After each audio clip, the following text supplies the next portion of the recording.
question. Do we believe in Steve? Yes, we do.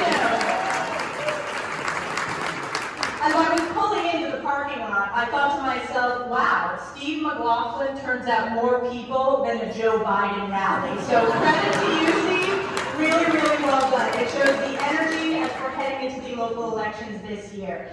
I couldn't be more honored to be here to support my friend Steve. And I don't know if he remembers this, but when I was a first-time candidate, I filed to run for Congress in 2013. No one thought I could win. I met Steve at the Washington County Fair milking contest. This is when Steve was an assemblyman. And I was very nervous. This was my first time milking a cow. Here I am, a nobody running for Congress. And I have to tell you, Steve was so encouraging. He helped me at that event, and I'm still there. Now I'm winning the milking contest. Steve. So Steve, it's been fun to watch Steve succeed as an elected official representing Rensselaer County and as your county executive.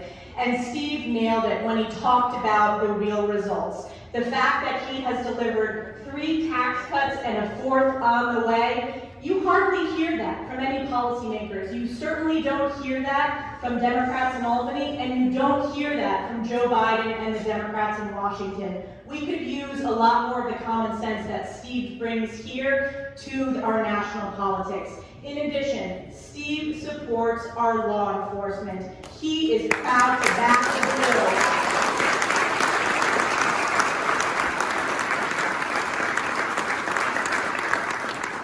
And as someone, myself, I am very proud to have earned the support of the police unions, of our first responders. That means a lot when they endorse someone like Steve. They've seen his leadership as county executive, and they know that he always has their backs, and he will stand up for the safety and security of our communities and our men and women in uniform.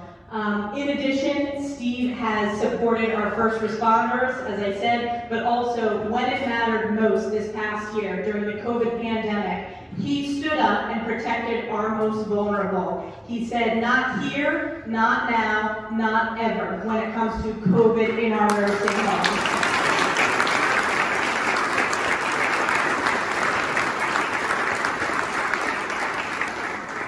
The only person I think that was more excited to see Governor Cuomo, the worst governor in America, be booted from Albany, is Steve. I'm number 2, I'm most excited.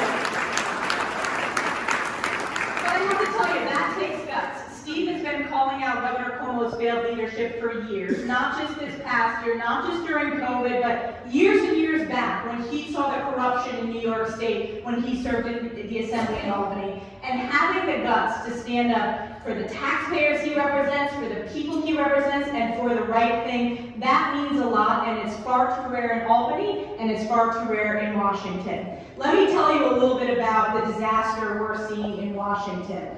We have seen the unraveling in just 9 months of Joe Biden's failed policies, and the American people are having buyer's remorse. We're seeing crisis after crisis after crisis. I'm sure you've all gone to the grocery store. You have seen prices are skyrocketing. If you are filling up your gas tank, you're paying more for gas than you have since President Obama was in office. This is an inflation crisis, and it's an economic crisis caused by Joe Biden and Nancy Pelosi's far-left Democratic policies. Drive down the street, talk to any small business. They will tell you they are struggling to hire. You see for hire signs everywhere in the North Country, and I'm sure everywhere in Rensselaer County. And unlike Steve, who welcomes businesses and supports manufacturers and entrepreneurs and small businesses here, Joe Biden's policies have been crushing small businesses. More regulations, higher taxes, incentives not to work rather than getting back to work.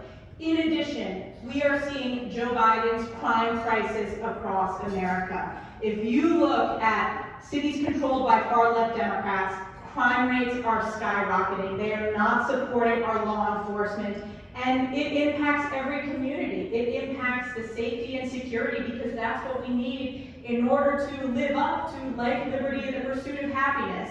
We are seeing that being crushed by Washington. In addition, the border crisis, I know sometimes it's People may think that just has to do with the southern border, but drug trafficking is skyrocketing. Crime is skyrocketing. It impacts regions like upstate New York as they've transferred our northern border officers to the southern border. Again, this unraveling, it's unfortunate, but the American people are waking up that we need to support strong Republican candidates who will fire Nancy Pelosi once and for all next November, which I'm committed to doing.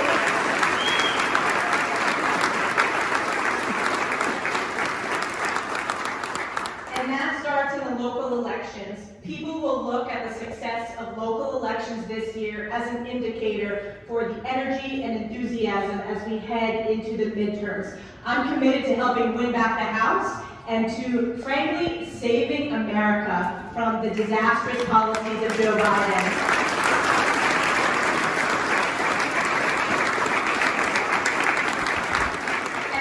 Two other candidates who I'm excited to have endorsed, who are also running for Congress. I'll go ahead and introduce Mark Molinaro, who is a county executive from Dutchess County. You probably remember him when he ran for governor as a strong Republican candidate. Mark, come on up. He is running for Congress, and he is going to win. Give it up for Stefanik.